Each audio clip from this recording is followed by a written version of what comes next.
एक झाड़ू लगाने वाला गिरिराज जी की तलहटी में झाड़ू लगाता था, उसको मंदिर में प्रवेश नहीं करने देते थे लोग।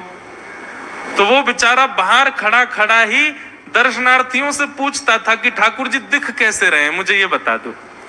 दर्शनार्थी आकर के बताते थे नीली ठाकुर जी ने बाघा पहना है, गले में मोतियों की माला है, मकराकृत कुंडल है, ऐसा टिपारा ठाकुर जी के सिर पर रखा है और ऐसा ठाकुर जी का श्रृंगार है। तो वो बाहर खड़ा खड़ा नेत्र बंद करके सुन करके ही अपने चित्त में एक झांकी बना लेता था और मन में सोचता था ऐसे दिख रहे होंगे ठाकुर जी। पर रोज प्रार्थना करता था, नाथ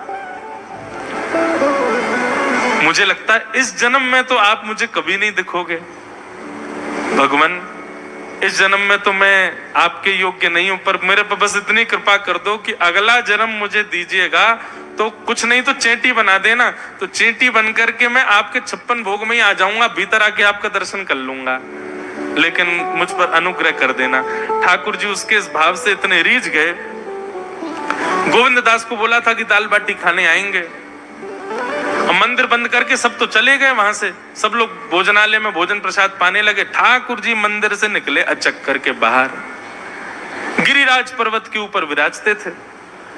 जैसे ही बाहर निकल करके आए तो गिरिराज पर्वत के नीचे ही वही झाड़ू लगाने वाला उन नेत्रों से आंसू बह रहे थे। ठाकुर जी का चिंतन कर रहा था, आज ठाकुर जी ऐसे दिख रहे हैं, आज नीली पोशाक पहनी है, सिर पर चांदी का मुकुट पहना है, ठाकुर जी ने आज गुलाब का इत्र लगाया है, ठाकुर जी के ऐसे ऐसे मकराकृत ठाकुर जी के कटाक्ष, वो सब चिंतन कर रहा था।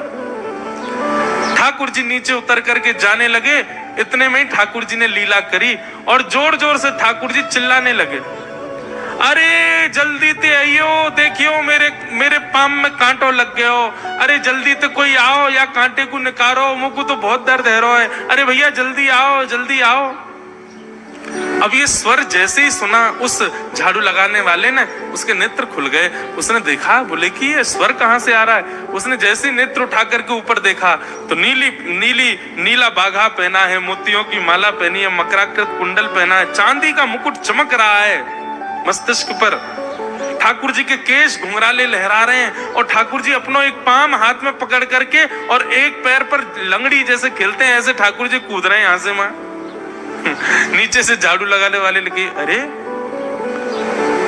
ऐसा पुरुष तो मैंने जीवन में कभी नहीं देखा, ये कैसा पुरुष है। नीचे से ही ठाकुर जी को देखने लगा। अब स्वरूप उसको पता था तो उसने कही ये जरूर ठाकुर जी होंगे, वहीं से प्रणाम कर। ठाकुर जी बोले प्रणाम कर रहा हूं, दारी के जल्दी ऊपर आ, कांटो लगो मेरे पाम में या को निकार। बोलने लगा, बोले मैं ऊपर नहीं आ सकता, गुसाई जी मारेंगे, सब लोग डांटेंगे मुझे। अरे नहीं गुसाई जी ऐसा कुछ ना के, ये सब तो बाहर के लोगों ने नियम बना दिए, मैं तो सबसे मिलूं। जैसे ही ऊपर गया, ज्यों-ज्यों ठाकुर जी के समीप जाए त्यों-त्यों उसके नेत्र सजल होते जाएं। ठाकुर जी के बिल्कुल समीप पहुंच गया। भगवान बोले, देख काई को रो भैया, जल्दी कर, मेरे पाम में कांटो लगो या को निकार। जिन चरण कमलों के स्पर्श के लिए सदा लक्ष्मी लालायित रहती है, ठाकुर जी ने उसकी गोद में अनायास अपने चरण रख दिए। बोले जल्दी कांटो निकार, कांटो लगो मेरे पाम में। अब वो ठाकुर जी के सुंदर तलवों को अपने हाथ से ऐसे देख रहा है, ढूंढ रहा है कहाँ कांटा लगा है, कहीं उसको कांटा मिल गया। अब इतने कोमल चरण ठाकुर जी को, उसके नेत्रों से आंसू भी गिरते जा रहे हैं, भाव विह्वल होता जा रहा है। मेरे सौभाग्य की सराहना, ठाकुर जी के इतने समीप। कांटा निकालने के लिए बार बार अपने अंगूठे से खींचे लेकिन कांटा नहीं निकले। ठाकुर जी बोले, अरे जे हाथ पे ना निकलेगो। उसने पूछा कैसे निकलेगा। बोले, अरे मेरो पाम पकड़ के अपने मुंह के पास ले जा और दांतन से निकाल, तब निकलेगा ये। आहा, कितनी कृपा की ठाकुर जी। कृपा की न होती जो आदत तुम्हारी, तो सुनी रहती अदालत तुम्हारी। उसने कांटा निकाला मुख से। ठाकुर जी बोले, अब चल, मुंह से चलो ना जा रहा। गोविंद दास ने अपनी कदम खंडी में दाल बाटी बनाई है, मुंह ले चल वहां पे। बोला कैसे लेके चलूं। बोले तेरे कंधान पे बैठ जाऊंगा मैं। और ठाकुर जी ने अपने दोनों पांव ऐसे लटका लिए उसके यहाँ पे और सिर पकड़ करके उसके ऊपर ही बैठ गए। बोले चल ले चल मुंह को। वो तो महाराज बेहोशी सी हो रही है, उसको विश्वास ही नहीं हो रहा ठाकुर जी मेरे संग इतनी बड़ी लीला कर रहे हैं।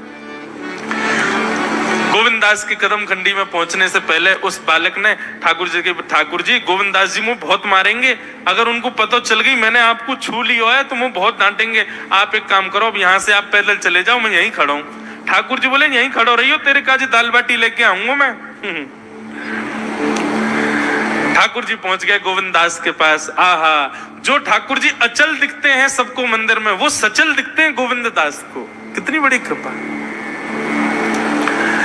गोविंददास के यहाँ ठाकुर जी पहुंच गए और पहुंच करके ठाकुर जी बोले चल गोविंदा जल्दी खवा, मुझको तो बहुत जोर की भूख लगी है। गोविंददास बोले हाँ हाँ विराजो। सुंदर व्यवस्था कर दी। ठाकुर जी बैठ गए और बैठ करके सामने पत्तल पर महाराज बाटी रखी, दाल रखी, चूरमा रखी, चटनी रखी, सब बढ़िया सुंदर सजा दी। अब ठाकुर जी पा रहे हैं, प्रेम से पाते जा रहे हैं और पाते पाते बीच में गए और ला और जल्दी ला भूख लग रही है मुझको। गोविंददास बोले पहले इनको तो खा लो। अरे ना तू जाने ना है मंदिर में मेरो भूख कैसे लगे, थाली में 2 रोटी और ये सब्जी, इनते मेरो भूख पेट थोड़ी भरे, मेरे सामने तो सबरी सामग्री धर दो, मेरो जो मन होगा मैं उठा उठा के पाते जाऊंगा। अरे गोविंदा जल्दी जल्दी लेके आ। अब गोविंददास जी पीछे मुड़ करके बढ़िया सुंदर बाटी वाटी सेके। इतने में ठाकुर जी क्या करें, एक बाटी तो खा जाएं और दूसरी बाटी उठा के अपनी जेब में धरते जाएं। वो संग आयो वाक्य काजी लेके जानी है।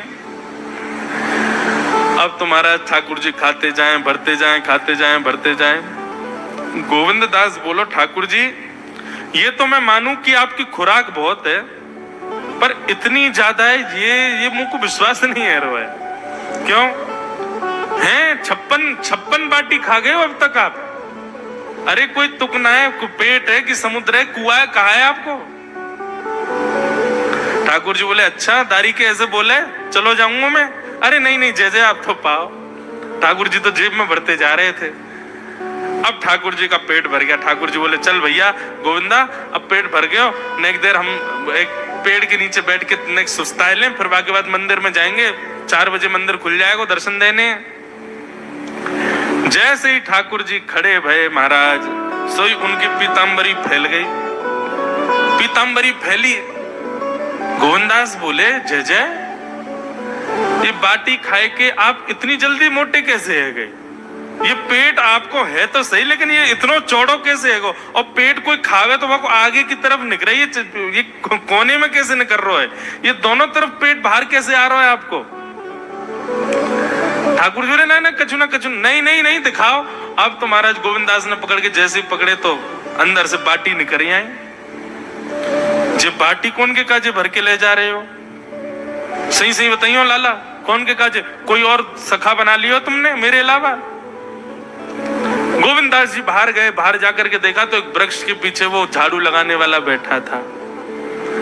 अच्छा तो अब जे आपको सखा बन गए, जे आपको मित्र है गयो, या के काजे बाटी भर के ला रहे हो? ठाकुर जी के अच्छा अरे भैया ठीक है, अब तू सबंत कह मत दियो कि मैं यहाँ के संग आयो, यहाँ के संग खेलूं। अरे बेचारो बड़ो प्रेम करे मोते, यू भूखो बेचारो, मैंने सोची यहाँ के काजू बाटी ले चलूं। गोविंददास जी के चित्त में एक क्षण के लिए तो ये भाव आ रहा है कि ठाकुर जी कितने प्रेमी हैं, लेकिन बाहर से कैसा दिखा रहे हैं? बोले स्वयं ने इतने सारे ग्रंथ निर्माण करा दिए, 4 वेद लिखवा दिए, उन पुराणों में शुद्धि, पवित्रता, अपरसता सबके इतने नियम बना दिए, और खुद क्या कर रहे हो? हैं? कोई के सिर पर बैठ के घूम रहे हो, कहीं जा रहे हो, कछु भी खा रहे हो? ठाकुर जी बोले अब ये सब नियम तो मानवन के लिए है ना, हम तो जय हैं, हम थोड़ी करेंगे इन नियमन को। बोले चुपचाप चलो और आचमन करो, शुद्धि करो, तब जाइयो मंदिर में। वहीं गोविंद कुंड के पास में गोविंददास जी ने जबरदस्ती ठाकुर जी बैठा दिए। बोले हाथ में जल लो। ठाकुर जी जल लेकर के बैठे। बोले अब करो अपवित्र पवित्रो वा सर्वावस्थांगतो पिवा। ठाकुर जी आचमन कर रहे हैं, अपनी पवित्र कर रहे हैं ऊपर से लेकर नीचे तक।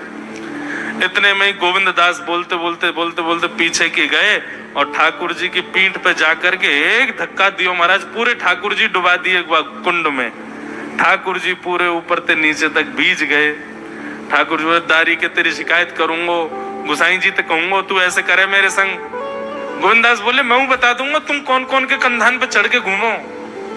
हम मंदिर के लिए इतना नियम बना रखो है, नहा के आओ, धो के आओ, हाथ पांव खासा करके आओ, और कुछ अपवित्र वस्तु मत छीलेना, अपरस में रहना, गीला वस्त्र तन पे होना चाहिए। आपकी सेवा के लिए इतने नियम और खुद क्या कर रहे हो?